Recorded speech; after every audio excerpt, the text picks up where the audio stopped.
প্রথম জেলা সম্মেলন হচ্ছে বহরমপুরের কালেক্ট্রিক ক্লাবে।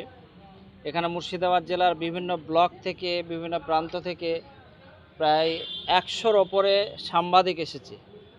সাংবাদিক যারা গণতন্ত্রের চতুর্থ স্তম্ভ, সাধারণ মানুষের তারা কণ্ঠস্বর, তাদের অভাব অভিযোগ সমস্যার কথা সরকারের কাছে, ঊর্ধ্বতন কর্তৃপক্ষের কাছে তারা পৌঁছে দেয়।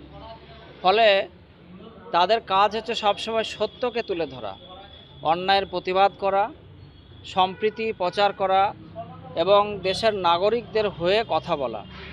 ফলে দেশের প্রতিনিধিত্ব করে, নাগরিকদের প্রতিনিধিত্ব করে এই যে গণমাধ্যম।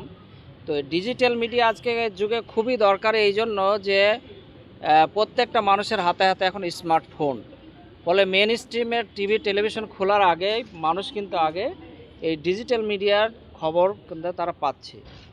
তো সেই জন্য রাজ্য থেকে যারা এসেছে এবং স্বপন কারিগর এবং দীপক ব্যাপারী সহ মানিক ফকির যারা এসেছে, সকলকে ধন্যবাদ জানাচ্ছি।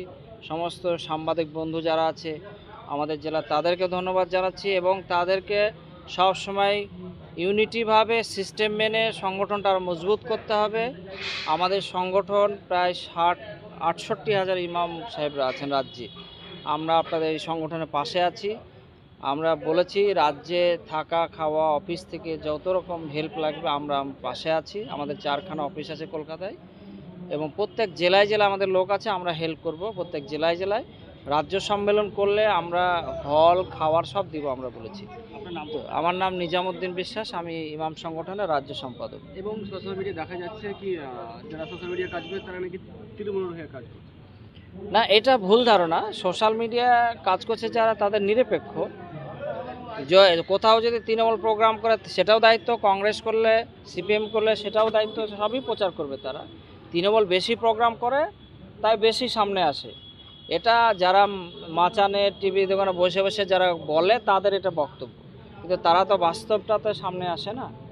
হ্যাঁ, সেই হিসেবে শামশেরগঞ্জের যে ঘটনা, সেই ঘটনায় একতরফা পুলিশ নাকি ধরছেন, এমনটি আপনি বলেন। শামশেরগঞ্জে বিভিন্ন জায়গাতে আমরা সেই সময় দেখেছিলাম, পরিস্থিতি মোকাবিলার জন্য সেই সময় করেছে পুলিশ, কিন্তু আমাদের এনজিও বা বিভিন্ন সংগঠন থেকে উচিত ছিল যে এই সমস্ত ভিকটিম পরিবারের পাশে দাঁড়ানো, এবং দলেরও উচিত ছিল। আমরা গিয়ে খবর নিলাম প্রচুর মানুষের পরিবার কিন্তু কেসে ফাঁসছে এবং এদের যে হয়তো অর্থনৈতিক অবস্থা ভালো নেই, তো লিগ্যাল সাপোর্ট দেওয়ার জন্য, আইনি পরিষেবা তাদেরকে দেওয়ার জন্য আমার মনে বলে বিভিন্ন সংগঠন এনজিওকে এগিয়ে আসা দরকার, দলকে এগিয়ে আসা দরকার। এটা আহ্বান জানাচ্ছি, অনুরোধ করছি।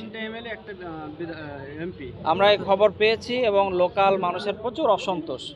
মুখ্যমন্ত্রীর সভাতে আমরা তখন আমি স্টেজে ছিলাম, তো লোকাল পাবলিকরা বলছে যে লোকাল যারা জনপ্রতিনিধি আছে এরা আমাদের দুঃখে খবর মানে সাথে থাকে না। ফলে আগামী বিধানসভাতে হয়তো বা কিছুটা ইফেক্ট পড়বে আমরা মনে করছি। এটা রিকভারি করা দরকার।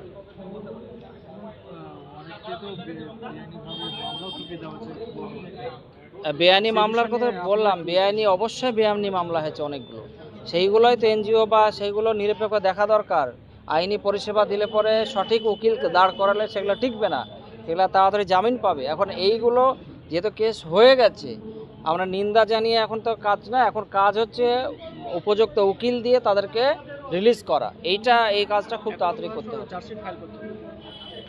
তার জন্য ডেপুটেশন দিতে হবে, এসপির সাথে বসতে হবে, ওপর থেকে বলাতে হবে, নাহলে যারা এখন ভোট চাইছে সে লিডারদের বলতে হবে। আমার নাম নিজামুদ্দিন বিশ্বাস, আমি রাজ্য সম্পাদক ইমাম সংগঠনের।